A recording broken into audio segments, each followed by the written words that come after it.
sommes-nous gouvernés par le libre arbitre ou bien par le destin? En réalité, cette question, c'est une question piège. Vous savez pourquoi? Parce que ces deux éléments fondamentaux de la croyance du musulman n'ont pas à être dissociés. Énormément de personnes sont tombées dans l'athéisme à cause de cette question-là. En réalité, ces deux éléments sont complémentaires. Pourquoi? Parce que l'être humain, il a un libre arbitre et à la fois, il est dirigé selon son destin. Le fait qu'il ait un libre arbitre, c'est parce qu'Allah subhanahu wa ta'ala lui a donné une vue, lui a donné une volonté, lui a donné une raison.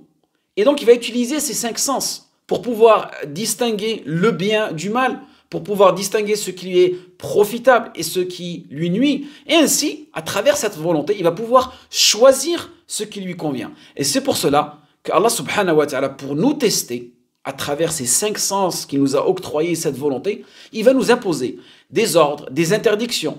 Et la conséquence de ces actes-là sera tout simplement soit une récompense, parce qu'on aura obéi à Allah et à son messager, soit une punition. Et dans ce cas-là, on sera châtié par Allah et son messager pour lui avoir désobéi.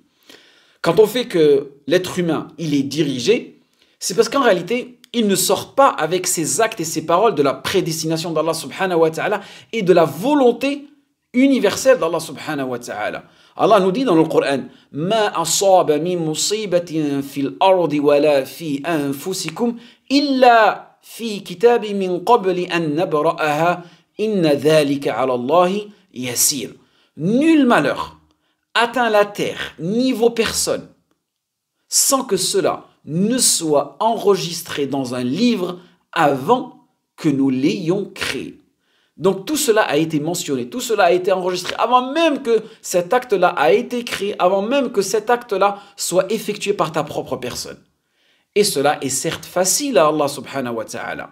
Allah nous dit aussi dans le Coran, Liman sha'a minkum an yastaqim wa ma tasha'una illa an yasha Allahu rabbul alamin. Pour celui d'entre vous qui veut suivre le chemin droit, donc ici regardez Allah subhanahu wa ta'ala, il nous teste selon notre volonté. En réalité, vous ne pouvez le vouloir, ce chemin droit, que si seulement Allah subhanahu wa ta'ala l'a voulu, le Seigneur de l'univers. Ensuite, Allah subhanahu wa ta'ala aussi nous dit dans le Coran, c'est lui, Allah subhanahu wa ta'ala, qui vous fait voguer sur les terres et sur les mers. Mais lorsque on essaye de se soumettre au destin général d'Allah subhanahu wa ta'ala, vous savez qu'est-ce qui arrive, qu'est-ce qu'on ressent dans notre cœur?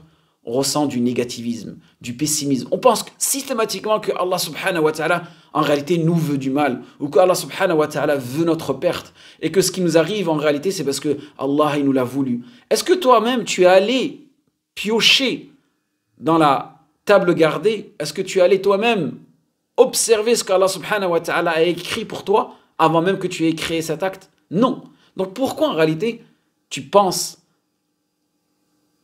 de façon négative envers Allah subhanahu wa ta'ala? C'est là où on doit remettre en question notre sincérité, notre intention et aussi husnul dhann billah, avoir des pensées positives envers Allah subhanahu wa ta'ala. En travaillant là-dessus, Inch'Allah, vous verrez que vous allez tout simplement, on va dire, faciliter votre soumission au destin général d'Allah subhanahu wa ta'ala.